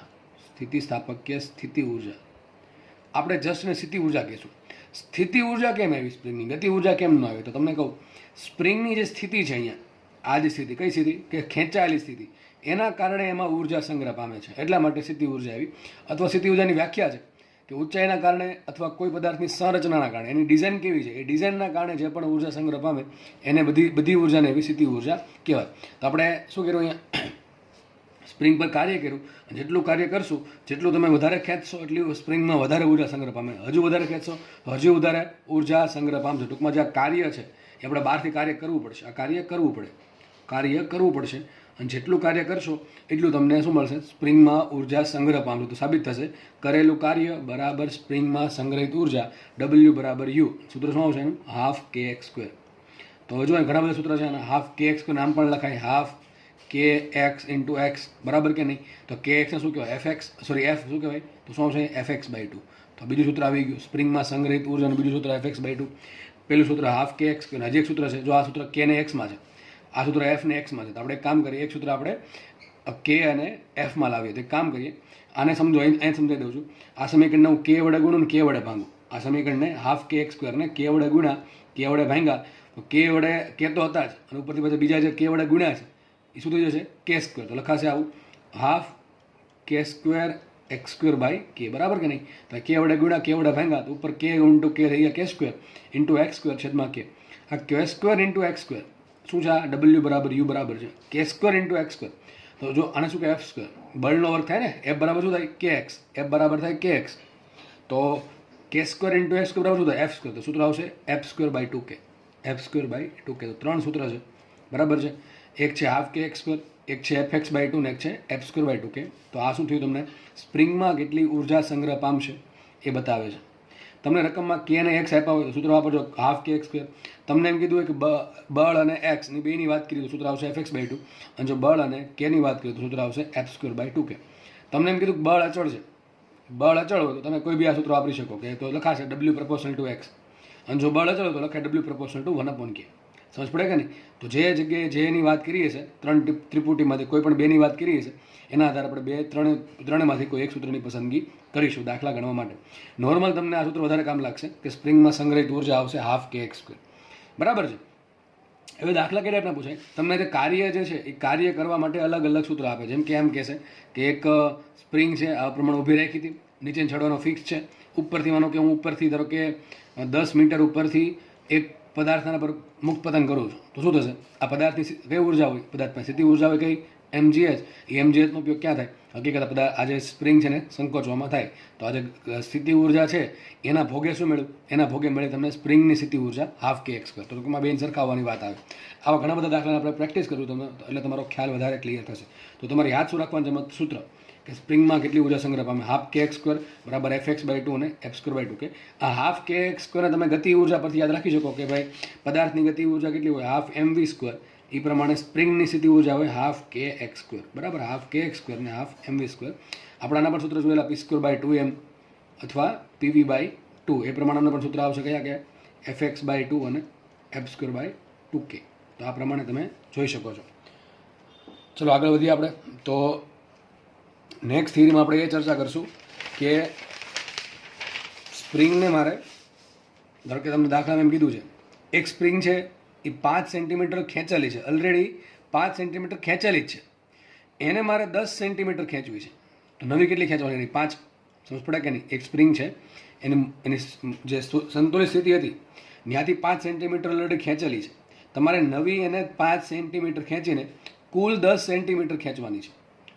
સંતુલિત અવસ્થાથી કુલ 10 સેન્ટીમીટરનો વધારો થતો હોય તો કેટલું કાર્ય કરવું પડે? ચાલો આપણે જોઈએ કિસ્સો.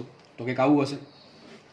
સપોઝ કે આ સ્પ્રિંગ છે, એની છેડે વજન લટકાવતા છેલ્લે આટલી અવસ્થા આવી, આ સંતુલિત અવસ્થા છે, બરાબર છે. સપોઝ કે એમ અહીંયા છે, માનો કે તમને એમ કીધું કે સ્પ્રિંગ છે અને 5 સેન્ટીમીટર ખેંચાયેલી છે, તો સપોઝ કે આટલું આ 5 સેન્ટીમીટર ઓલરેડી ખેંચાયેલી જ છે, બરાબર છે. તો ધારો કે એને કહી દઉં x1, શું કીધું આને x1. તો પહેલાં શરૂઆતમાં આપણે x1 ખેંચી, x1 કોઈ પણ હોઈ શકે, આપણા કિસ્સામાં 5 સેન્ટીમીટર છે, બરાબર. હવે દાખલો એમ છે, સ્પ્રિંગ અત્યારે અહીંયા છે, ઓલરેડી અહીંયા છે જ, બરાબર, દળ અહીંયા છે. ચાલે હવે તમારે નવી 5 સેન્ટીમીટર ખેંચવાની છે, તો કુલ ખેંચાય કેટલી? 10 થાય ને. તો આપણે ધારો કે અહીંથી આપણે દોરી આકૃતિ, સપોઝ અહીંયા આવી ગયું દળ, હવે અહીંયા આવી ગયું, તો અહીંથી ઓલરેડી ખેંચેલી, એટલી તો ખેંચેલી હતી જ. ધારો કે નામ આપી દે, આ 1 પોઝિશન, આ 2nd નંબરની પોઝિશન, અને ધારો કે 3rd નંબરની પોઝિશન. તો ઓલરેડી x1 5 સેન્ટીમીટર ખેંચેલી હતી, તમારે ખાલી ખેંચવાની કેટલી છે? આટલી નથી ખેંચવાની, આટલી જ ખેંચવાની છે, કારણ કે ઓલરેડી આટલી ખેંચેલી છે. સપોઝ કે આટલું ડિસ્ટન્સ આખું x2 છે. કેટલું છે આખું ડિસ્ટન્સ? x2. તો x1 શું છે? કે સ્પ્રિંગની જે પહેલી અવસ્થા છે એનું મધ્યમાન લાઇનથી સંતુલિત અવસ્થાથી અંતર અથવા ખેંચાણ વધારો લંબાઈનો. અને x2 શું છે? જે નવી ત્રીજી પરિસ્થિતિ આવી, નવી 5 સેન્ટીમીટર ખેંચીને જે નવી પરિસ્થિતિ આવશે, એમાં એ જે પરિસ્થિતિ આવી એમાં સ્પ્રિંગની લંબાઈનો વધારો ક્યાંથી? મૂળ અવસ્થાથી, બરાબર છે. તો x1 શું છે? ઓલરેડી ખેંચેલી અવસ્થા. x2 શું છે? નવી ખેંચા પછી જે કુલ લંબાઈ મળે છે મધ્યમાન સ્થાનથી, એ છે. તો કેટલી ખેંચી આપણે? x2 - x1. કેટલી ખેંચી અહીંયા? x2 - x1. તો તમારે કાર્ય કરવું કેટલું પડશે? મારે ખાલી x2 - x1 ખેંચવા જેટલું જ કાર્ય કરવું પડે. સૂત્ર હમણાં આવ્યું, w બરાબર શું થાય? w બરાબર u બરાબર ½ kx². પણ x શું છે? લંબાઈનો વધારો. તમે ખેંચો કેટલું ખેંચું? x2 - x1. તો શું કરશો અહીંયા? x2 - x1. એમ ખોટું પડશે, એમ ચાલે નહીં. તો કાર્ય કેટલું કરવું પડે? જો પહેલાં કામ કરીએ, મારે સ્પ્રિંગને અહીંથી 1 નંબરમાંથી 3 નંબરમાં લઈ જવી છે. તો શું કરીશું? પહેલાં હું શું કરીશ? ડાયરેક્ટલી ધારો કે 1 નંબરમાંથી 3 નંબરમાં લઈ જવી હોય, પહેલી અવસ્થામાંથી 3 નંબર ત્રીજી અવસ્થામાં લઈ જવી હોય, ધારો કે ઉર્જાની જરૂર પડે છે u3. કેટલી જરૂર પડે? u3. u3 શું આવશે? કેટલી લંબાઈ? 0 છે. કેટલી ખેંચી કુલ? x2. હમણાં જોયું આપણે કે સ્પ્રિંગને તમારે x જેટલી ખેંચવી હોય, ક્યાંથી? મૂળ અવસ્થાથી. તો કેટલું કાર્ય કરવું પડે? ½ kx². તો એ સૂત્ર જો શું આવશે? પહેલી નંબરમાંથી ત્રીજા નંબરમાં લઈ જવા માટે કેટલું કાર્ય કરવું પડે? ½ kx². બરાબર છે. આટલી ઉર્જાની જરૂર પડે. ક્યાંથી? પહેલામાંથી સીધી ત્રીજામાં જવું હોય તો આપણે કામ કરીએ, પહેલામાંથી બીજામાં જઈએ. તો પહેલામાંથી બીજામાં જવા ધારો કે ઉર્જાની જરૂર પડે u2. તો શું આવશે? પહેલામાંથી બીજામાં જવા કેટલી ખેંચવી પડે છે? x1. પહેલામાંથી બીજામાં જવા કેટલી ખેંચવી પડે? x1. સૂત્ર શું આવશે? ½ kx1². સમજ પડે કે નહીં? તો મારે બીજામાંથી ત્રીજામાં જવું હોય તો કેટલી ઉર્જાની જરૂર પડે? જો પહેલામાંથી ત્રીજામાં જવા પડે જરૂર પડે છે u3. પહેલામાંથી બીજામાં જરૂર પડે છે u2. પહેલામાંથી ત્રીજામાં જરૂર પડે છે u3. પહેલામાંથી બીજામાં જરૂર પડે છે u2. તો બીજામાંથી ત્રીજામાં જવા જરૂર પડે u3 - u2. કઈ રીતે? માનો કે તમારે પહેલા નંબરની પોઝિશનમાંથી બીજા નંબરમાં જવા માટે 50 જૂલ કાર્ય કરવું પડે છે. પહેલા નંબરમાંથી ત્રીજા નંબરમાં જવા માટે 90 જૂલ કાર્ય કરવું પડતું હોય, તો સીધી વાત છે બીજી પરિસ્થિતિમાંથી ત્રીજી પરિસ્થિતિમાં જવા 40 જૂલનું કાર્ય કરવું પડે. તો 40 જૂલ કઈ દેવા? 90 - 50. તો સાબિત થઈ ગયું કે બીજી પોઝિશનમાંથી ત્રીજી પોઝિશનમાં જવું છે, બીજી પોઝિશનમાંથી ત્રીજી પોઝિશનમાં જવું છે, તો કાર્ય કેટલું થશે?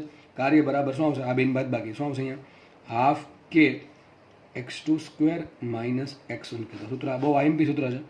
આના દાખલા નીટમાં અને જીમાં બહુ ખાસા પ્રમાણમાં પૂછાય છે. સૂત્ર એકદમ ઇઝી છે અને દાખલા પણ આના વધારે પૂછાય છે. તો આપણે સાબિત શું કર્યું?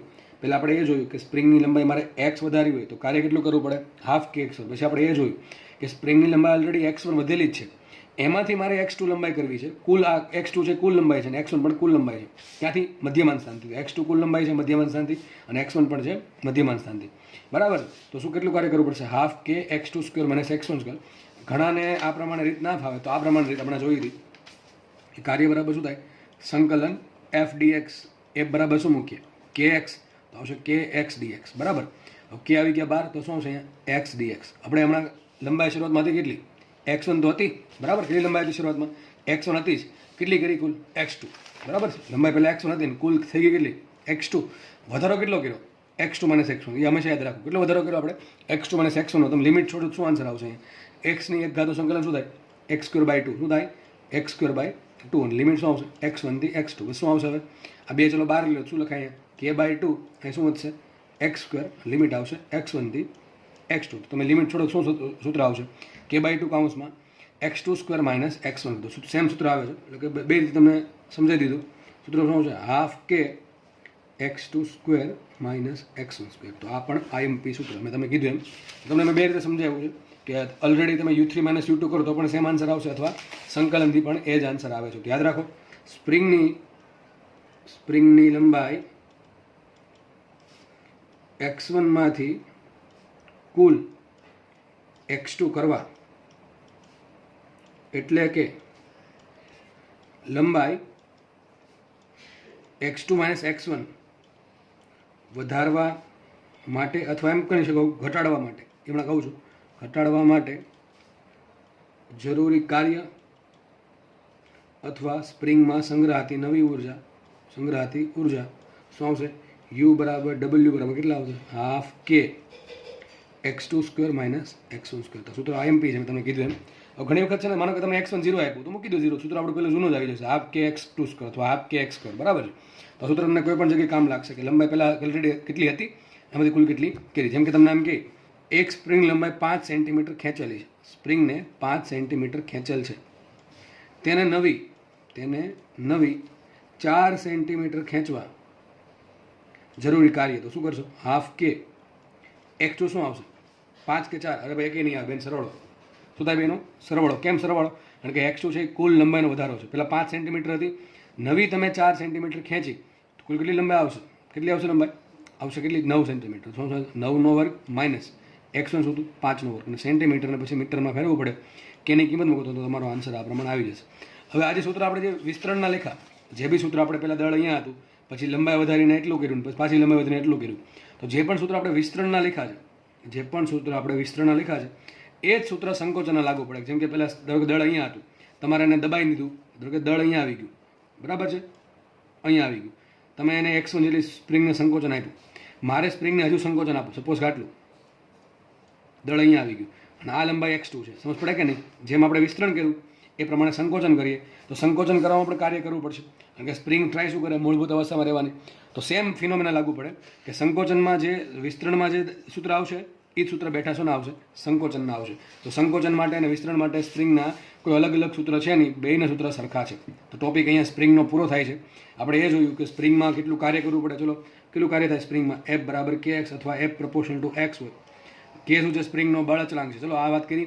લાસ્ટ વાત કરીએ આપણે સ્પ્રિંગમાં સંગ્રહિત ઉર્જા અથવા કાર્ય કેટલું થાય? હાફ કે એક્સ સ્ક્વેર, મૂળભૂત અવસ્થાથી x જેટલી લંબાઈ વધારવી હોય તો. અને સ્પ્રિંગમાં લંબાઈ ઓલરેડી વધેલી જ હોય, એમાંથી નવી લંબાઈ વધારવા માટે કેટલું કાર્ય કરવું પડે? હાફ કે કાઉન્સમાં x2 square minus x1 square. તમારે ખાલી સૂત્ર યાદ રાખો તો પણ તમારો આન્સર તો આવશે, બરાબર છે. આ બધું મેં સાબિત કર્યું છે. એ સાબિતીની આમ તો કોઈ આવશ્યકતા નથી, પણ સાબિતી ધ્યાનમાં હોય તો દાખલો કદાચ અટપટો પૂછી લે તો આપણને આવડી જાય. બાકી સૂત્ર યાદ રાખીને પણ તમે દાખલા મોટા ભાગના સોલ્વ આરામથી કરી શકશો. નેક્સ્ટ વાત કરીએ કે સ્પ્રિંગ માટે બળ અને સ્પ્રિંગની સ્થિતિ ઉર્જા નો સંબંધ. ટૂંકમાં તમારે F અને U અથવા W નો સંબંધ જોઈએ છે. F અને U અને W નો સંબંધ જોઈએ છે તો આરામથી મળી જાય. F બરાબર શું હતું? kx હતું, અને સમીકરણ નંબર 1 આપી દીધી. બીજું હમણાં જોયું આપણે કે સ્પ્રિંગની લંબાઈ વધારવા માટે કરવું પડતું કાર્ય કેટલું હતું? F dx. કેટલું હતું? F into dx. પણ W છે, જેટલું તમે કાર્ય કરશો એટલી સ્પ્રિંગમાં ઉર્જા સંગ્રહ લખાય છે. U બરાબર W બરાબર સંકલન F dx. તો સાબિત શું થયું? U બરાબર સંકલન F dx. આ સાબિત થયું, બરાબર. આટલું સાબિત થયું. મતલબ શું થયું? U શું છે? F નું x સાપેક્ષે સંકલન કરવાથી U મળે છે. હવે જોઈ શકાય આપણે, માનો કે હું F ને x નો આલેખ દોરું. કોનો આલેખ દોરું? F વિરુદ્ધ x નું. તો અહીંયા શું થાય? સંકલન થાય છે. તો તમને શીખવાડેલું છે કે F વિરુદ્ધ x જ્યારે સંકલન થતું હોય ત્યારે આલેખનું ક્ષેત્રફળ શું આપે? જે જવાબ આવે સંકલનનો એ આપે. તો સાબિત એવું થાય કે F વિરુદ્ધ x ના આલેખ વડે x અક્ષ પર ઘેરાતો ક્ષેત્રફળ U આપે છે. શું લખાય અહીંયા? F વિરુદ્ધ x ના આલેખ વડે x અક્ષ પર ઘેરાતું ક્ષેત્રફળ સ્પ્રિંગ પર થતું કાર્ય અથવા સ્પ્રિંગમાં સંગ્રહાતી સ્થિતિસ્થાપક સ્થિતિ ઉર્જાનું મૂલ્ય આપે છે. એકદમ સિમ્પલ વાત છે. આપણને ખબર છે V બરાબર સંકલન A dt. તો આપણે જોયું હતું કે પ્રવેગ વિરુદ્ધ સમયના આલેખનું ક્ષેત્રફળ કઈ અક્ષ પર? T અક્ષ પર ક્ષેત્રફળ શું આપે? વેગ આપે. તો સેમ વસ્તુ અહીંયા લાગુ પડે છે. તો આ તો સંબંધ એવો U બરાબર કેટલા F થાય. ચલો આપણે F ને કરતા બનાવીએ. તો એક કામ કરીએ, એના માટે સંકલન કાઢવું પડે. સંકલન કાઢવા માટે બે બાજુ વિકલન કરવું પડે. અહીં લખાશે du બરાબર F dx, અને dx છેદમાં આવે તો લખાય છે આવું એફ બરાબર ડીયુ છેદમાં ડીએક્સ. શું લખાય? એફ બરાબર ડીયુ છેદમાં ડીએક્સ. કઈ રીતે? આપણને ખબર છે કે વી બરાબર શું થાય? સંકલન એ ડીટી. તેના પરથી આપણે એમ પણ લખી શકીએ કે એ બરાબર શું લખાય? Dv by dt. એટલે ટૂંકમાં બે બાજુ વિકલન કર્યું છે. વિકલન અહીંયા વિકલન ને સંકલન ભેગું થાય એટલે બે ઉડી જાય, એકબીજાની અસર નાબૂદ કરે. એટલે વધશે અહીંયા એ ડીટી. ડીટી ક્યાં જવા દો? છેદમાં. તો સાબિત એવું થશે ડીવી છેદમાં ડીટી બરાબર એ. બરાબર. તો સેમ વસ્તુ અહીંયા લખી છે. યુ બરાબર સંકલન એફ ડીએક્સ. તો એફ બરાબર થાય ડીયુ બાય ડીએક્સ. તો એમ ખબર ન પડે આમ સમજી લો. યુ શું હોય? હાફ કે એક્સ સ્ક્વેર. યુ શું હોય? હાફ કે એક્સ સ્ક્વેર.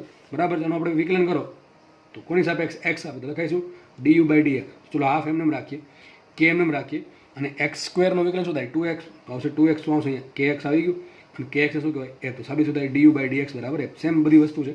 તો જો એ વિકલન થાય છે, વિકલન આવે ઢાળ આવે. કોણ શું આવે? ઢાળ આવે, સ્લોપ આવે. મતલબ શું થયો કે યુ વિરુદ્ધ એક્સના આલેખનો ઢાળ શું આપે? બળનું મૂલ્ય. તો લખાય અહીંયા યુ વિરુદ્ધ એક્સના આલેખના ઢાળનું મૂલ્ય બળ એફ આપે છે. આ બળ કયું છે? બાહ્ય બળ છે. કયું બળ છે? બાહ્ય બળ. તો આપણે સાબિત કર્યું. બે સૂત્ર આઈએમપી છે. આ બે સેન્ટેન્સ બહુ આઈએમપી છે, કારણ કે દાખલા બેઠા પૂછાશે. તમને એફ વિરુદ્ધ એક્સનો આલેખ આપશે અને કહેશે સ્થિતિ ઊર્જા શોધો. તો શું કરવાનું? ક્ષેત્રફળ શોધીને દાખલો ગણવાનો. તમને ડી યુ વિરુદ્ધ એક્સનો આલેખ આપશે અને કહેશે કે ભાઈ બળ કેટલું? તો શું કરવાનું? ડી યુ વિરુદ્ધ એક્સના આલેખનો ઢાળ શોધવાનું કોઈ બિંદુએ, અને એ ઢાળનું મૂલ્ય શું આપે? એફ આપે. બરાબર છે. તો બહુ સિમ્પલ વાત છે અને આરામથી યાદ રહી જાય એવી વાત છે. હવે લાસ્ટ વાત કરી દઈએ. પુનઃસ્થાપક બળને શું લેવા દેવા? પુનઃસ્થાપક બળ, પુનઃસ્થાપક બળ તો એફ ડેશ થાય ને. શું થાય? F dash. એફ ડેશને અને યુને શું લેવા દેવા? ચલો એ વાત કરી. તો સીધી વાત છે. એફ ડેશ બરાબર શું થાય? Minus F. બાહ્ય બળની વિરુદ્ધ દિશામાં અને સરખા મૂલ્યનું પુનઃસ્થાપક બળ સ્પ્રિંગમાં ઉત્પન્ન થાય. તો જે સૂત્રમાં જ્યાં એફ આવે આપણે અથવા આમે લખી શકો એફ બરાબર શું થાય? Minus f dash. શું લખાય? એફ બરાબર માઇનસ એફ ડેશ. તો જ્યાં પણ સૂત્રમાં એફ આવે ને તમે શું મૂકી દો? માઇનસ એફ ડેશ મૂકી દો. તો તમને કોનું સૂત્ર મળી જાય? F dash. તો આપણે સૂત્ર હમણાં જોયું. શું જોયું આપણે? એવું જોયું કે યુ બરાબર સંકલન એફ ડીએક્સ. તો આ જગ્યાએ શું લખાય? Minus f dx. બરાબર કે નહીં? એફની જગ્યાએ શું મૂક્યું? માઇનસ. તો આ સંબંધ કોનો મળી ગયો? યુનો અને એફ ડેશનો. એ જ રીતે આજે એફ બરાબર શું મળ્યું? એફ બરાબર મળ્યું ડીયુ બાય ડીએક્સ. તો લખાઈશું માઇનસ એફ ડેશ બરાબર ડીયુ બાય ડીએક્સ. તો સાબિત એવું થયું એફ ડેશ બરાબર માઇનસ ડીયુ બાય ડીએક્સ. તો આ પણ સેમ વસ્તુ થઈ. શું મતલબ થાય? યુ વિરુદ્ધ એક્સના આલેખનો ઢાળનું ઋણ મૂલ્ય પુનઃસ્થાપક બળ આપે છે. યુ વિરુદ્ધ એક્સના આલેખના ઢાળનું ઋણ મૂલ્ય પુનઃસ્થાપક બળ આપે છે. તો તમને જે દાખલામાં જે પૂછે, બળ પૂછે તો અને પુનઃસ્થાપક બળ પૂછે તો એમાં મૂલ્ય બેના કેવા આવશે? સરખા આવશે. પણ આન્સર પ્લસ માઇનસમાં આવી શકે, કારણ કે બે કેવા હોય છે? વિરુદ્ધ દિશામાં હોય છે. તો આપણે અત્યારે જે પણ ભણ્યા છીએ એ ફટાફટ એને ખાલી જોઈ લઈએ ઉપર છેલ્લું. બરાબર છે. તો ચલો આપણે છેલ્લે અહીંયા હતા. મેં તમને કીધું હતું કે આ રીત ખોટી છે. એટલા માટે ખોટી શું કામ છે? બળ અચળ નથી એટલા માટે. તો આપણે બીજી રીત વાપરી અને બીજી રીતના આધારે આપણે જોયું કે સ્પ્રિંગમાં કેટલી ઊર્જા સંગ્રહ પામે. સૂત્ર શું આવશે? હાફ કે એક્સ સ્ક્વેર અથવા એફ એક્સ બાય 2 અથવા એફ સ્ક્વેર બાય 2k. તો આ તમે આ થિયરી ભણાવી, સાબિત કરાવી અને આ સૂત્ર આઈએમપી છે. અને જ્યારે પણ આને પછી હજી એક લેક્ચર આવશે થિયરીનો, બરાબર છે, એ લેક્ચરમાં તમને અત્યાર સુધીમાં આપણે જેટલા બે સૂત્ર ભણ્યા છીએ, બરાબર, 3 લેક્ચરમાં જેટલા બી સૂત્ર ભણ્યા છું એ બધા તમને હું યાદ કરીને લખાઈ દઈશ અને દાખલામાં તમે એનો બેઠો યુઝ કરી શકો છો. પછી આપણે એ જોયું કે સ્પ્રિંગની લંબાઈ મારે x1 ઓલરેડી હતી જ, x1માંથી x2 કરવી છે. સ્પ્રિંગની લંબાઈ ઓલરેડી x1 હતી અને x1માંથી x2 કરવી છે, એટલે કે વધારવી છે કેટલી? x2 minus x1. x1 લંબાઈ પહેલાં મૂળભૂત હતી વધારેલી, એમાંથી મારે કુલ કેટલી વધારવી છે? x2. તો કુલ વધારવી કેટલી થઈ? x2 minus x1. તો આ લંબાઈ વધારવી છે x2 માઇનસ x1. એના માટે કેટલું કાર્ય કરવું પડે? સૂત્ર આપણે જોયું, w બરાબર હાફ કે x2 સ્ક્વેર માઇનસ x1 અથવા સંકલનથી પણ સેમ વસ્તુ સાબિત થાય. આ જે કાર્ય છે સ્પ્રિંગમાં સ્થિતિ ઊર્જા સ્વરૂપે સંગ્રહ પામે. અને લાસ્ટ આપણે વાત કરી કે સ્પ્રિંગની સીધી સાપેક્ષે સ્થિતિ ઊર્જા યુ તથા પુનઃસ્થાપક બળ એફ ડેશ અને બાહ્ય બળ વચ્ચેનો સંબંધ. તો આપણે જોયું યુ બરાબર સંકલન એફ ડીએક્સ બરાબર છે અને એફ બરાબર થાય કે એક્સ. તો સાબિત કર્યું એફ બરાબર ડીયુ બાય ડીએક્સ એટલે થાય યુ વિરુદ્ધ એક્સના આલેખનો ઢાળ શું આપે? બાહ્ય બળ એફ આપે છે. અને એ જ રીતે યુ બરાબર સંકલન એફ ડીએક્સ, તો એફ વિરુદ્ધ એક્સના આલેખ વડે એક્સ અક્ષ પર ઘેરાતું ક્ષેત્રફળ શું આપે? સ્પ્રિંગમાં સંગ્રહિત ઊર્જા. એ પ્રમાણે એફની જગ્યાએ શું મૂકી દો? Minus f dash. તો બસ એ જ વસ્તુ થાય, ક્ષેત્રફળ શું આપશે? યુ આપશે. ચાલો સાબિત થયું એફ ડેશ બરાબર minus du by dx. U વિરુદ્ધ એક્સના આલેખના ઢાળનું ઋણ મૂલ્ય શું આપે? સ્પ્રિંગની પુનઃસ્થાપક બળનું મૂલ્ય આપે છે. બરાબર છે. અહીંયા જુઓ એક્સ અને એફ એક દિશામાં અને એફ ડેશ વિરુદ્ધ દિશામાં. ખબર છે ને? એફ ડેશ ક્યાં લાગે? એફની વિરુદ્ધ દિશામાં. અને એફ ક્યાં લાગે? જે દિશામાં લંબાઈનો વધારો હોય એ દિશામાં એફ હશે. તો એફ ડેશ ક્યાં હશે? લંબાઈના ઘટાડાની દિશામાં. સમજ પડે કે નહીં? ટૂંકમાં એફ ડેશ હંમેશા એક્સ અને એફની વિરુદ્ધ દિશામાં હશે. સીધી વાત છે. તમે સ્પ્રિંગને ખેંચો, સ્પ્રિંગને ખેંચશો તો ખેંચવા માટે બળ ક્યાં લગાડવું પડે? નીચે તરફ એક્સ ક્યાં હશે, નીચે તરફ એફ ડેશ ક્યાં હશે, ઉપર તરફ. તો સાબિત એવું થાય એફ ડેશ હંમેશા એફ અને એક્સની વિરુદ્ધ દિશામાં હોય છે. ક્યાં હોય? એફ ડેશ હંમેશા એફ અને એક્સની વિરુદ્ધ દિશામાં હોય છે. તો આપણે જોયું સ્પ્રિંગમાં કેટલી ઉર્જા સંગ્રહ પામે, પછી વચ્ચે કોઈ લંબાઈમાંથી મોટી લંબાઈ કરવી હોય તો કેટલું કાર્ય કરવું પડે, કેટલી ઉર્જા સંગ્રહ પામે, અને લાસ્ટ આપણે સંબંધો જોયા એફ અને યુ વિરુદ્ધના અથવા એફ ડેશ અને યુ વિરુદ્ધના. બરાબર છે. તો તમારા માટે ત્રણ થિયરી જે ભણાવી છે, જે સૂત્ર આવે છે એ સૂત્ર તમારા માટે આઈએમપી છે. નેક્સ્ટ લેક્ચરમાં આપણે સ્થિતિ ઉર્જાનો અને બળનો કોઈ પણ વસ્તુ માટેનો ખ્યાલ જોશું, ને પણ ઘણું આઈએમપી રહેશે. તો આ લેક્ચર અહીંયા રાખીએ અને નવા લેક્ચરમાં ફરી મુલાકાત કરીશું. લેક્ચર જોવા બદલ બધાનો ખૂબ ખૂબ આભાર. Thank you.